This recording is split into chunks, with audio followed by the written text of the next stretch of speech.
Hey, what's up? It's your boy Serrano, and today we're going to be looking at the Google Pixel Fold, which is supposed to revolutionize the folding phone and kind of make it like a better experience from other models of foldable phones that have been released, particularly in the US. And there's only a few choices when it comes to foldable phones in the US, and so that's basically going to be Samsung and now Google. So with the Google Pixel Fold, some of the things that they actually gave us when it came to this device is the fact that it has a wider feel in the hand as opposed to the narrow feel in the hand that you would get with the Samsung Galaxy Fold series.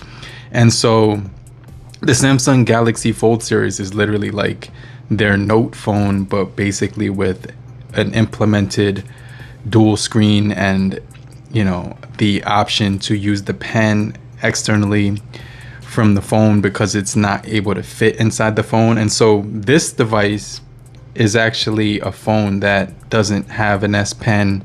It's quite large when it's opened up to actually be more suitable for usage when you're watching multimedia.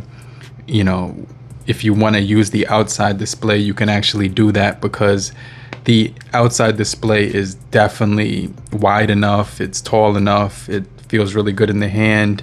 Then when you open it up, you get this really beautiful internal display, which is going to have a little bit of a crease in the middle. It's going to give you a really good experience when it comes to outdoor visibility as well as indoor visibility. The line in the middle will kind of have a hint of a glare, and you could see the crease in there. But this phone really is a perfect all-around camera with some really good, incredible quality on the camera. And you're also going to be able to get a nice experience when it comes to watching media, gaming, reading books. You have a taskbar that you can easily multitask with. The hinge actually opens at any degree, so you can literally keep it in tent mode, or you can keep it in tablet mode, or you can use it just for the actual outside display. So when it comes to this device, as far as the performance, I was really enjoying it because it's going to pack that Google Tensor G2, which is actually found on the 7A, the 7, and the 7 Pro. It's got Android 13, but the better version is out for the Android 14. It's going to give you a really good processing speed when it comes to the overall performance because it's got 512 or 256 and 12 gigabytes of RAM for the storage department. And you're going to get plenty of battery out of this device because it's going to give you a 4821 milliamp hour battery, which is going to basically charge at 30 watt speeds, which isn't too bad considering that it does, level up at a decent amount of time. However, there are phones that level up within 20 minutes, so it's going to take about an hour. But this device has been really enjoyable to use. It's particularly with the inner display and the outer displays, because it's going to be an update from Samsung's narrow and slim design, which is also tall.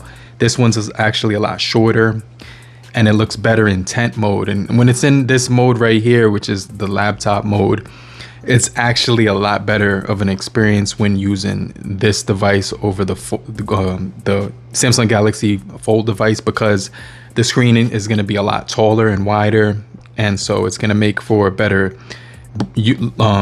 overall experience when you're looking at both displays. And so the Samsung device will give you better optimization when it comes to all of the apps being supported with the device, because they're going to give you tablet support when you open up the display on the Samsung. And they're still fine-tuning this one. Not all apps are supported. Some apps do look better in landscape rather than portrait. And so you might have to tilt the device to get a better viewing angle or just an overall experience, but it's going to have that black bar on the side, which is due to the lack of optimization and, compatibility with some of the apps. When the device is closed, it actually looks really good. It's a small form factor, like the BlackBerry Passport size, and it gives you a nice matte feel on the back. But I definitely would throw a case on it because I actually had a nasty scratch occur on the front of my display, and so that happened randomly and I wasn't sure how it happened. It makes for a really portable and easy experience when it comes to closing it and using it as a navigational tool. And so you can get a lot done with the Pixel Fold because it's going to provide you a really good experience, whether it be closed or open. And most of the time you're going to use it open when you're just going out and about and you're using a device as a daily driver. You're not going to really open it up unless you want to actually sit down at a cafe or when you're at a table or anything of that sort, like your desk setup, and that's when you would open it while you're like actually sitting down and just in the house using it for getting some work done. But when you're out and about and you're like, let's say walking down the street or, you know, at the park or something, you might want to use it closed because it's actually more usable when it's actually closed. And so when it's open, you're gonna need two hands to actually use this device, whereas the Samsung Galaxy Fold, you can still use that device with one hand while it is open. And so you can even use this one open, but it's gonna complement the landscape and portrait mode, and some of the apps that don't support portrait will give you landscape, and it'll make the viewing experience a lot easier. And so the 48 megapixel camera on the rear, 10.8 telephoto and 10.8 ultrawide, records in 4K 60 and 30. And so it's going to be a really good camera system on here. 8 megapixel front facing camera for taking video, recording. And so you also do get a wider 9.5 on the selfie camera. And so it's going to give you a good experience for this device because you get two selfie cameras. You know, when the device is opened, you're going to get that much,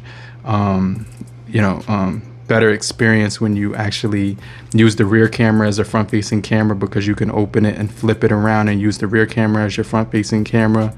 And so it's going to pack a lot of features. No headphone jack, but you get stereo speakers. You get Bluetooth 5.2 NFC as well. It's going to give you a really good experience when it comes to the overall usage. There's no radio app on here, so I just want to throw that out there.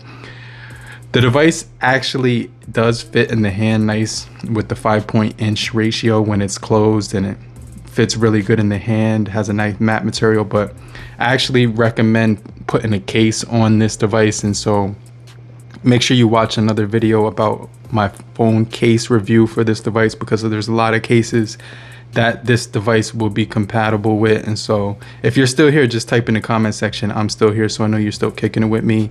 And I just want to remind you to hit the like button so we can get this video out to more people and help beat the YouTube algorithm.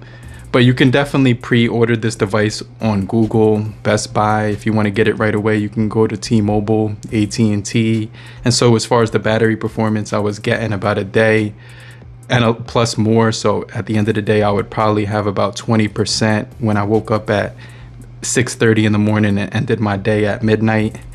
And I really was enjoying the overall experience of using this device when I opened it up, because all the games were very nice to look at. Also the viewing experience when watching movies, or if you're the type of person who has, bad vision and you just want a larger display to look at when you're viewing media, this is going to be good, because if you have bad eyesight, you can definitely see the display a lot better.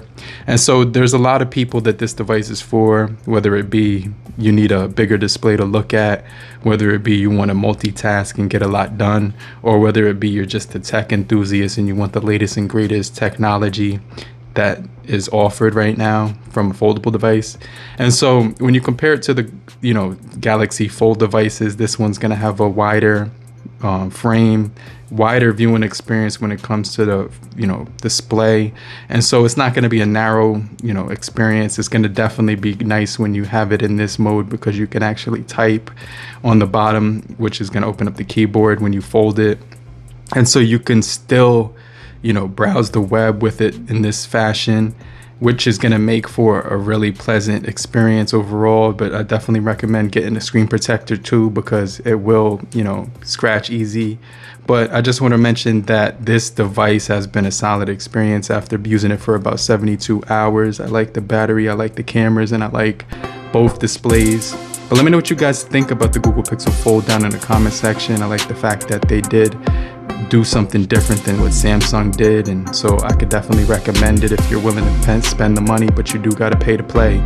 I'm gonna get right back with you, but make sure you hit the like button, and if you're still here, just type down below I'm still here so I know you're still kicking it with me, and I'll check you guys in the next video.